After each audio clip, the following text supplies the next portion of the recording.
municipales 2020, second tour. Aujourd'hui, nous sommes à Sortz-Osgore avec Christophe Vigneault. Bonjour. Bonjour. Maël Dubosc, paysan. Bonjour. Bonjour. Alors, exceptionnellement, vous m'avez demandé de venir à deux pour ce second tour parce que pour vous, vous vouliez montrer l'esprit de votre liste. Oui, on voulait montrer qu'on était une vraie équipe. Et puis en fait, on est sur les photos tous les deux. On est ensemble sur tous les événements. Et donc, c'était montrer cette cohésion. Alors, est-ce que vous êtes sur les photos pour faire joli ou vous avez vraiment, vous êtes investi totalement? Non, parce que, on le dit sous forme humoristique, mais on sait bien ce qui peut être dit. Donc, quel a été votre rôle dans ce programme et est-ce que vous vous êtes investi à 200% plutôt qu'à 100%? À 200%. C'est vraiment l'idée. C'est-à-dire que l'idée était vraiment de montrer, comme l'a dit Christophe, la cohésion d'une équipe, de montrer qu'on n'était pas dans le culte d'une personne, d'un candidat, et de rappeler aux gens que derrière un candidat, il y a surtout une équipe. Alors, on ne peut pas être systématiquement à 27, mais on avait vraiment à cœur de montrer cette cohésion, cette envie de travailler tous ensemble. Et donc, ça passait par une image commune, partagée. Alors, on va parler de l'équipe, justement. C'est peut-être l'occasion de faire un petit point. Comment vous l'avez créée, cette équipe? On l'a créée avec les compétences qu'on a pu trouver à droite et à gauche, par les relations. Et en fait, on a essayé de combler les cases dont on a besoin quand on dirige une mairie. Donc voilà, Maël s'occupe de l'urbanisme. On a des gens qui viennent de la Cour des comptes. On a des gens qui viennent du monde de la médecine et des maisons de retraite. Donc voilà, on a un panel global qui peut répondre à l'ensemble des besoins. Parce que ce qu'on peut expliquer, en profiter pour expliquer aux gens qu'une mairie, derrière la vitrine, il y a quand même énormément de personnel. Je ne sais pas combien il y a de personnes à Hossegor, Sortz-Hossegor, n'oublions pas Sortz. Oui. C'est un vrai travail d'entreprise. Alors oui, c'est un vrai travail de chef d'entreprise et d'une équipe. Et l'équipe est importante derrière parce qu'il y a beaucoup de dossiers. Il y a beaucoup de dossiers qui nous attendent après le 28 juin. Donc oui, il faut que les gens soient, en tout cas dans l'équipe, soient suffisamment compétents pour les prendre à bras-le-corps et pour pouvoir les mener à bien. Donc c'est pour ça que l'équipe a été majeure au départ pour pouvoir se lancer. Alors, on est au second tour. On a les résultats du premier tour et ça a été un peu une agréable surprise pour vous, votre score? Oui. Oui. Oui, sincèrement. Surtout que je pense que personne ne nous connaissait par rapport aux deux autres listes. Et pour une équipe neuve et inconnue, 37%, on a été effectivement très satisfaits. Alors, la troisième équipe s'est retirée. Oui. Je sais qu'il y a eu des contacts. Souvent, il y a des fusions à ce moment-là. Et vous êtes resté contre la fusion en quelques mots. Alors, on est resté contre la fusion parce qu'en fait, on n'était pas d'accord sur certains dossiers, sur la manière dont on pouvait les faire et les travailler. Et puis, en fait, il était difficile de dire à 6 ou 7 personnes de votre équipe que, pour des raisons politiques, il fallait s'en aller. Donc, on a gardé cette cohésion et cette ligne qu'on s'était donnée du début jusqu'à la fin. Voilà, donc on reste droit dans nos directives et dans notre lignée. Donc on peut même en déduire que ça va être votre philosophie de travail. Absolument. Vous avez des idées, vous les gardez, vous allez jusqu'au bout si vous êtes élu. Alors en écoutant, c'était l'idée de début, c'était en écoutant les gens, on peut changer d'avis ou en tout cas on peut s'améliorer. Mais là en ce qui concerne la liste, c'était pas possible de faire une fusion parce qu'on avait des choses qui étaient trop divergentes. Sinon on aurait fait la liste au départ avec eux. 14 points de différence avec Monsieur Arbeil, qui est votre concurrent direct, puisque vous n'êtes plus que deux, il faut choisir entre l'un et l'autre. Pour vous, 16 points, 13 points pour gagner, c'est jouable, vous y croyez à fond? Oui, on y croit à fond, sinon on ne serait pas là déjà, on ne serait pas allé jusqu'au bout, et de deux. Et puis en fait, ce qu'il faut, c'est que les gens se déplacent, oui, ça c'est important. Et puis il y a une vraie demande. Il y a une vraie demande dans la manière de faire, dans la manière de gérer, dans l'écoute, le partage. Et ça, c'est quelque chose qui nous différencie. Rapidement, on va faire le tour du programme. On ne va pas trop, puisque vous étiez venu lors du premier tour. Le programme a-t-il justement changé depuis avec les événements qui se sont produits? Alors, on a eu quelques... Oui, alors bien entendu, le Covid est passé par là. Donc, on a mis des priorités qui sont liées à la relance de l'économie de notre ville, avec des exonérations pour les terrasses ou de l'amélioration, en tout cas, pour que les commerçants et les entreprises puissent vivre. ce qui est surtout très très important, c'est ce programme-là, il va être un peu plus lent, parce que bien entendu, on va investir plus sur cette relance-là. Ça, c'est certain. Vous avez pris 5 engagements forts. Pour vous, ça va être vraiment la ligne directrice, ces engagements? Dans les premiers mois, oui. Dans les premiers moments, oui. C'est important. C'est important justement parce qu'avec cette sortie de Covid, la donne a quand même changé au niveau économique, au niveau du soutien de nos commerçants. Et on est obligé de revoir effectivement les priorités. Et pour nous, la priorité, même si le commerce, l'économie était au cœur du programme, mais là, elle est vraiment en première ligne. Donc c'est vraiment là qu'il faut agir très vite. Immédiatement, vous prendrez rendez-vous avec justement tout le monde économique d'Osgore si ça a déjà été fait, même en amont. Oui. On l'a même anticipé. Vous avez déjà préparé. Oui. En parlant de ça, on a un sujet compliqué en ce moment à Osgore. Alors, on m'a dit que vous vous occupez de l'urbanisme, donc je vais vous donner un mot, la centrale. Place des Landais. La place des Landais. Voilà. Où on en est vraiment? Alors, pour vous? Voilà, c'est-à-dire que nous ne sommes pas encore aujourd'hui à la mairie, donc c'est compliqué de répondre de façon factuelle. Par contre, ce qui est sûr, c'est que c'est vraiment une interrogation permanente. Pardon. On entend systématiquement qu'est-ce qui se passe place des Landais. Alors, ce qu'on peut dire, c'est qu'actuellement, on est sur une situation de péril imminent. Et le détail entre un péril et un péril imminent, il est vraiment de taille. C'est-à-dire qu'un péril imminent, il y a un risque majeur, un risque potentiellement d'écroulement. Et normalement, on devrait avoir une zone qui serait mise en quarantaine. Or, actuellement, les gens entendent, lisent dans la presse qu'on est donc en péril imminent, qu'il y a un réel danger. Mais on peut descendre sur la place des Landais, on peut déambuler. Les exploitants ont eu le droit d'exploiter leurs terrasses pour faire de la vente à emporter. Donc ça veut dire aller dans leur cuisine, qui sont à l'intérieur. Donc il y a une réelle incompréhension. Les gens ne comprennent pas pourquoi d'un côté on leur dit que c'est très dangereux, surtout que péril imminent économiquement, notamment pour les exploitants, ça veut dire que les assurances ne marchent pas. On leur demande énormément d'expertise complémentaire. Mais on a le droit de descendre, on a le droit de consommer. Et là-dessus, il y a une réelle incompréhension. On ne comprend pas pourquoi il n'y a pas eu juste un péril, et un péril ciblé sur les personnes qui n'avaient pas encore engagé des travaux nécessaires, puisque certains ont fait ces travaux, certains ont même eu la confirmation il y a quelques mois de la part de la municipalité qu'ils allaient pouvoir exploiter leur établissement. Et là, d'un seul coup, du jour au lendemain, tout le monde est en péril imminent. On leur demande des investigations supplémentaires. Donc il y a vraiment une incompréhension de la part des Osgoriens, de la part des commerçants, des exploitants. Et on a du mal à avoir des réponses vraiment claires par rapport à vraiment cette situation contradictoire. C'est pas tant de se dire oui, il faut s'en occuper, oui, il faut être vigilant, oui, il faut mettre les gens en protection, évidemment. Mais par rapport aux décisions prises, que ce soit par rapport au tribunal administratif et à ce qui se passe concrètement, dimanche, il y avait plein de monde, personne ne comprend rien. Ça va être, si le 28 vous êtes réélu, dès le lundi, vous clarifierez la situation? Il faudrait, oui. Peut-être pas dès le lundi, parce qu'il faut qu'on fasse le conseil, mais oui.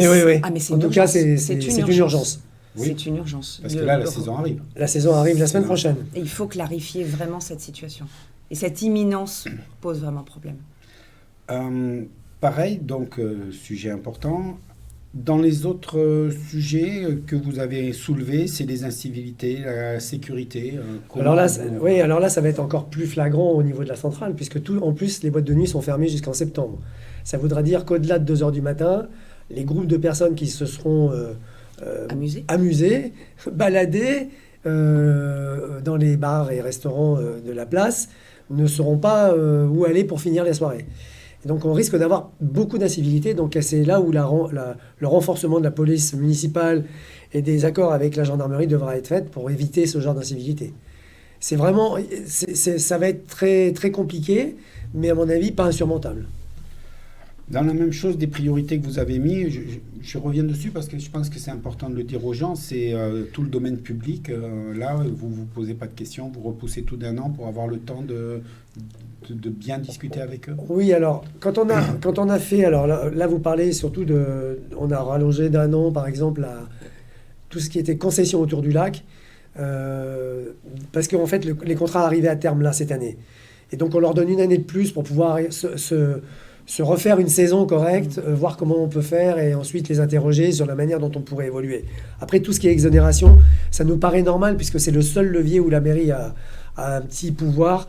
Il nous paraissait normal de les aider, en tout cas de les accompagner après cette sortie, parce que pendant 2 mois, ils ont mangé toute leur trésorerie, et donc voilà, c'était un peu cette partie-là. Alors, la dernière des choses, c'est vrai qu'Osgore est une jolie ville, donc je vois aussi que vous êtes pour la protection du patrimoine. Oui. Qu'est-ce que vous entendez par là? Alors, Maëlle est une spécialiste de la préservation du patrimoine.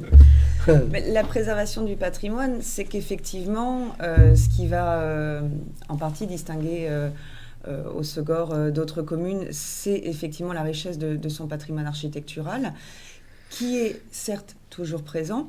Il y a aussi eu des réalisations immobilières réussies, notamment au fond du lac, mais ces derniers temps, on observe une multiplication des programmes immobiliers qui ne respectent pas forcément une certaine charte en termes d'esthétique et qui, ne nous semblent pas indispensables.